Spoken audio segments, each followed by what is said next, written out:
Welcome back to r/neighbors from hell, where people share stories about their crazy neighbors, and if you are new to my channel, please don't forget to subscribe to join our amazing community, and without any further ado, let's dive right into the stories. The first one is titled, "Neighbor Stole My Car, I Get Revenge, He Ends Up in Jail, Bankrupt and Homeless." About 4 years ago, my wife and I were preparing to start our life together. I had just proposed and we were getting ready to move into our first house together and even bought a new car.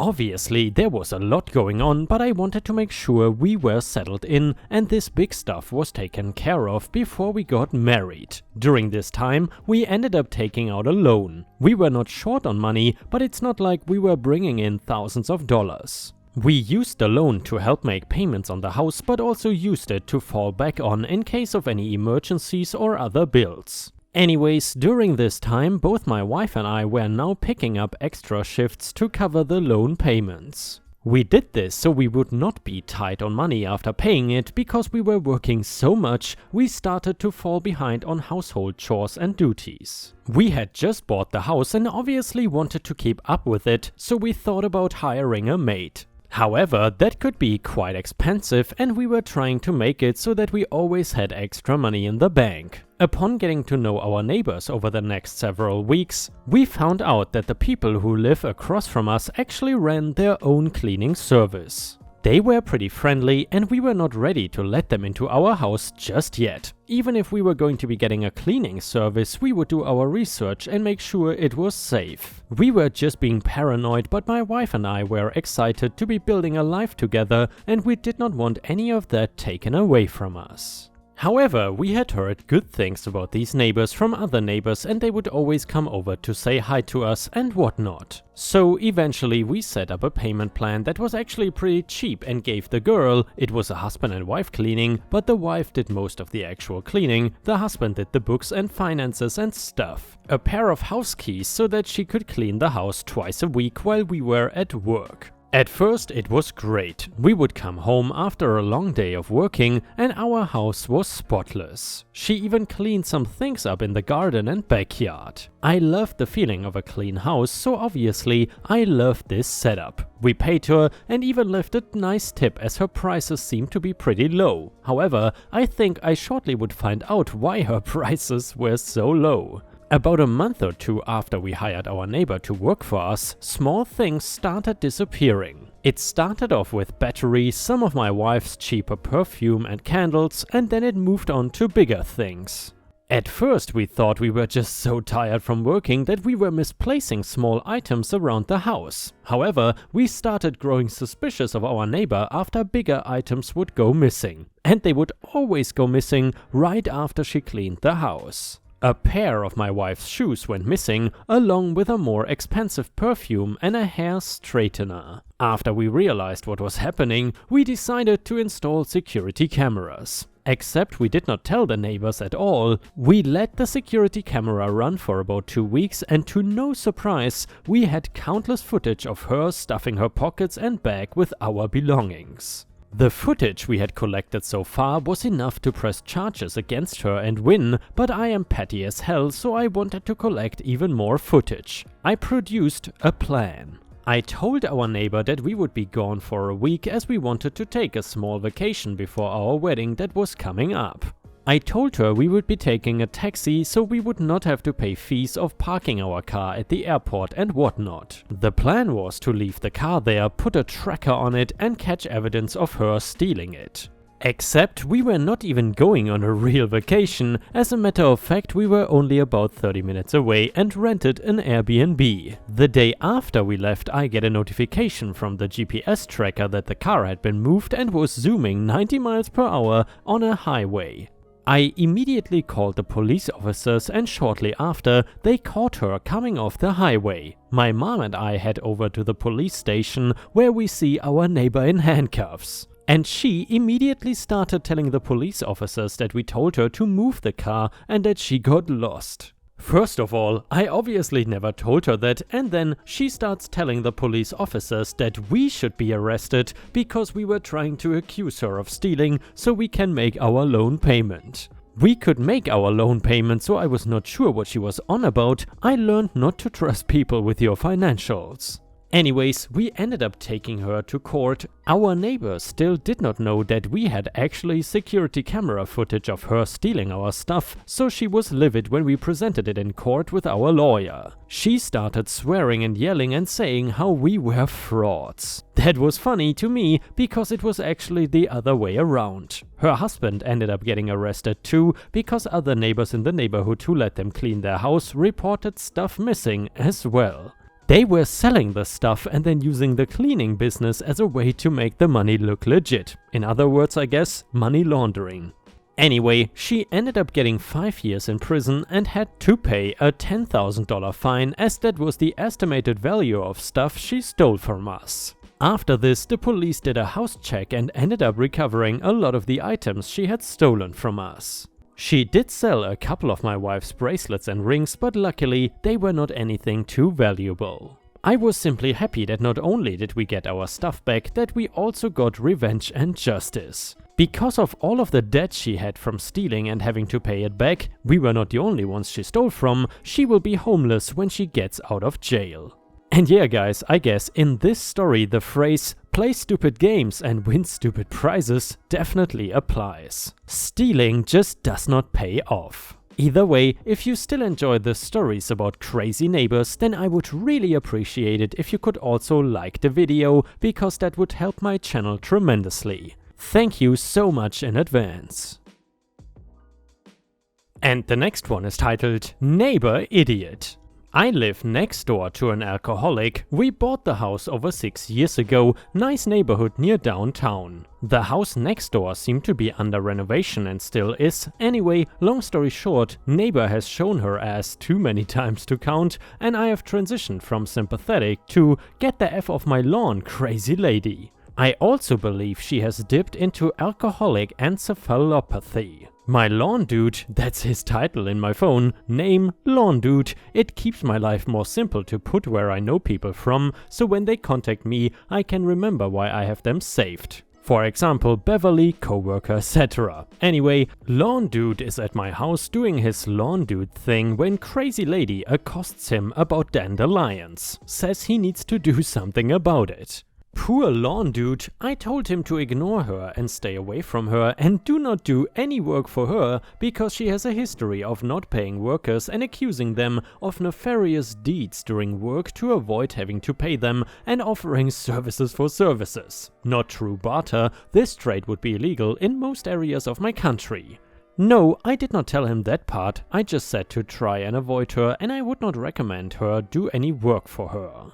He said, yes, she not seem okay, she smell like beer. English is a second language for lawn dude, but he gets his point across well. He asks me if he needs to do anything about the dandelions. I told him they are an issue, but I don't want to broadcast spray weed killer, lymphoma anyone, and I will get a dandelion tool to deal with them. And yes, I have dandelions, so does most of the street. So does crazy neighbor. In her world, everyone else is responsible for her issues. So basically, her dandelions are my fault. Side eye at the piles of trash bags and household debris she has across her entire front lawn and driveway.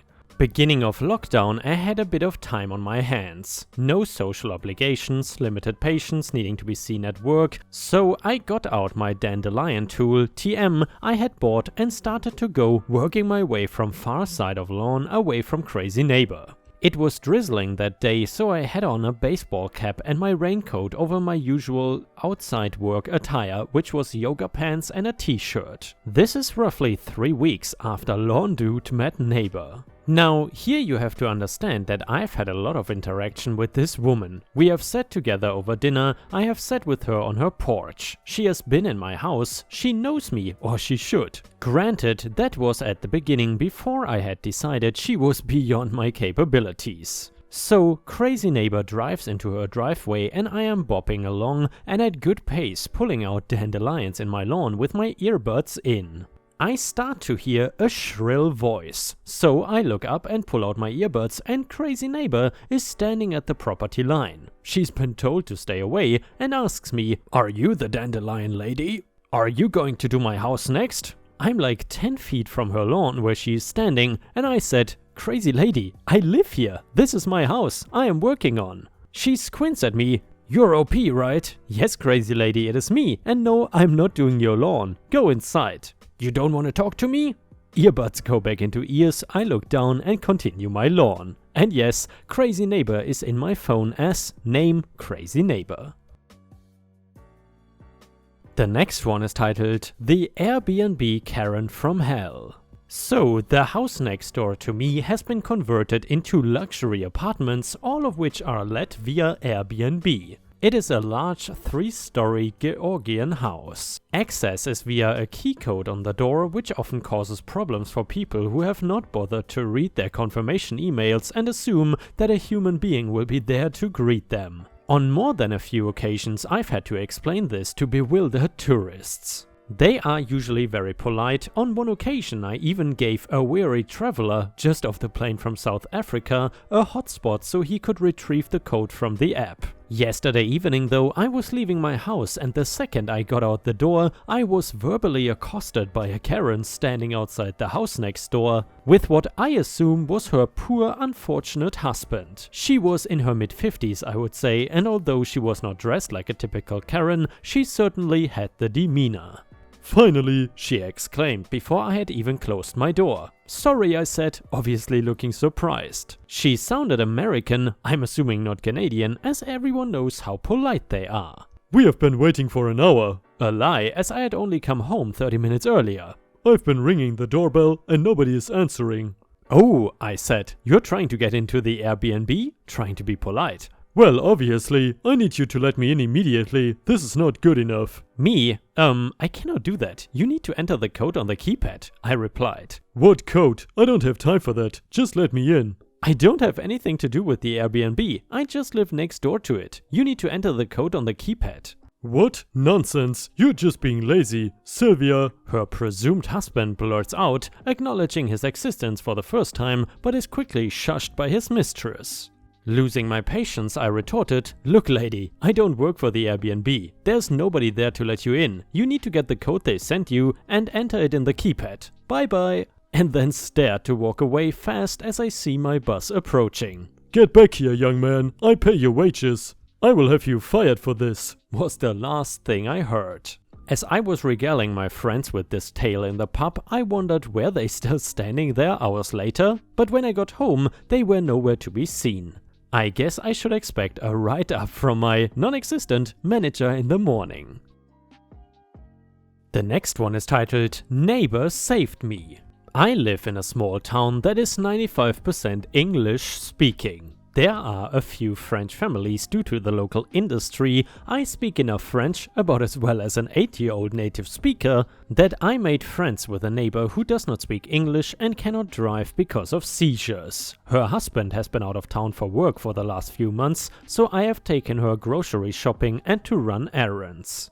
Her computer died last week, so I took her to the big box computer store to look at a new one. I work in electronics as a technician, so I know a thing or two about brands, quality, pricing, and what computer to get based on her needs. I am standing at the computer area with her, telling her about all the specs and tower versus laptop, etc. I notice someone in my peripheral vision, but I ignore it. Our conversation switches over to school starting soon. Our daughters ride the bus together when the lady behind us pokes me in the shoulder and starts barking in French.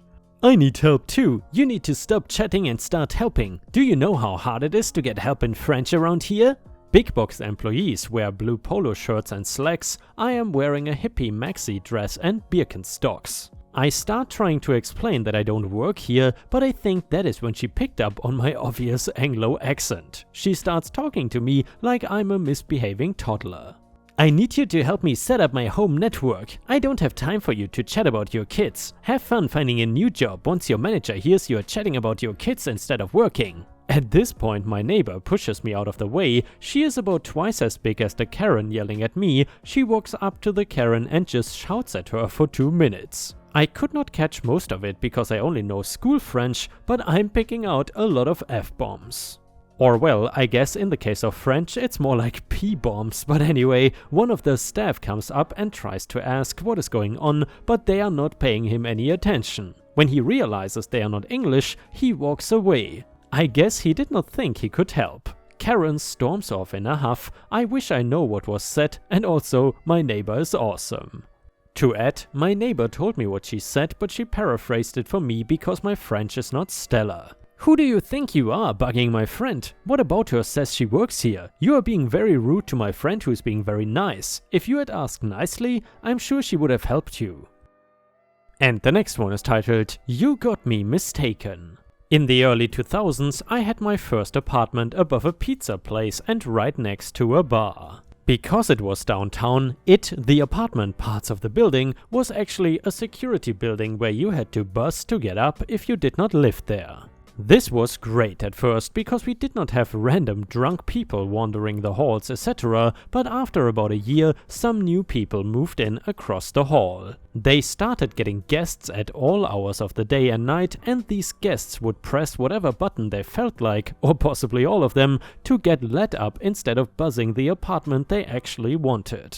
We knew it was the apartment across the hall because when we would tell them they had the wrong apartment and not buzz them in, we would hear footsteps tramping past our door a few minutes later. So they either picked the right button the second time or one of the other neighbors would blindly let them in. One night about 3 AM we get a buzz, at least the second one that night, and I was fed up. I picked up the receiver and screamed into it, "Do you know what time it is?"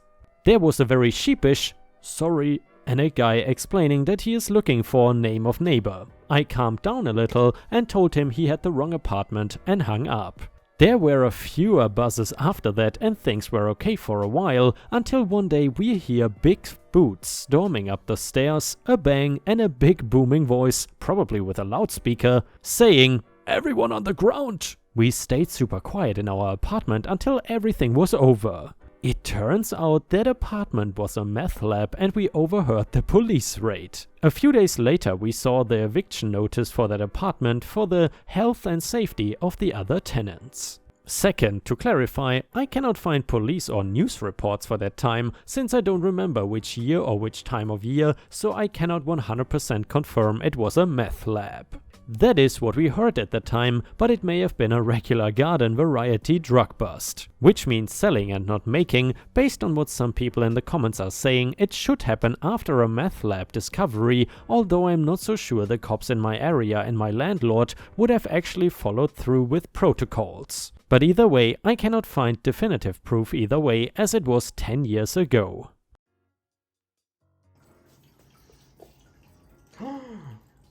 Oh, someone is grabbing the toy.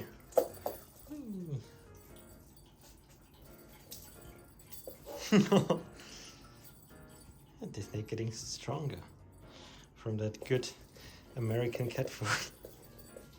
She's growing a lot, but now we actually reduce her portion a little bit because she was getting a little bit too big, I would say. So no, a little bit too big, so we don't want her to get fat.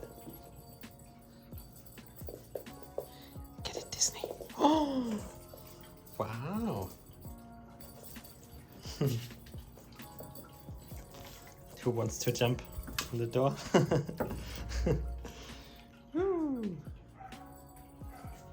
Jump up here.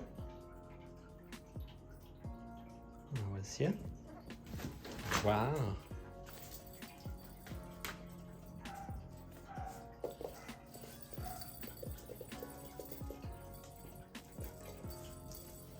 She already ruined some of the curtains, but I mean, whatever, you know, just curtains. Who cares if someone scratched down it? I certainly don't, but then again, I also don't really care that much about like material things, how nice something looks, really, you know. Whee. Also, of course, when it's like in the evening or whatever, we also like to use the laser pointer, but I think the laser pointer is just not strong enough now during the day. Right, Disney?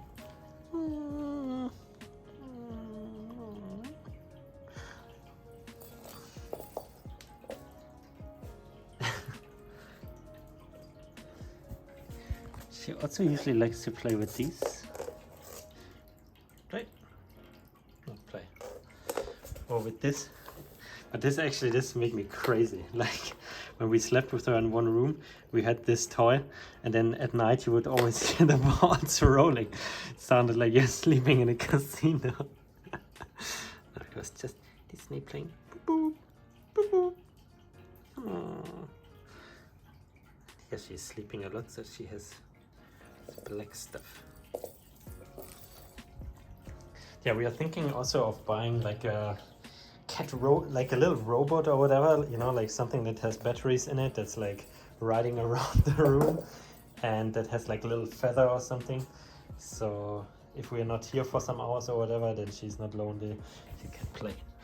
Right, Disney? Okay guys, thank you very much for watching, and I see you again tomorrow. And ripe stars, with this we have reached the end of the video. However, if you still cannot get enough of my content, then I would highly suggest to check out my endless binge watch playlist, which will soon show up in the left corner of the screen. In addition, I would really appreciate it if you could not only subscribe to the channel, but also turn on the bell notifications, which you can do by clicking on the little bell icon right next to the subscribe button. This will help my channel tremendously, and this will make sure that you don't miss any of my videos. Furthermore, if you want to see additional ripe content that I don't post on YouTube, then I would suggest to head on over to patreon.com/ripeyoutube for more than 50 exclusive videos that you will not see anywhere else. Thank you so much for your amazing daily support, and I hope to see you again tomorrow.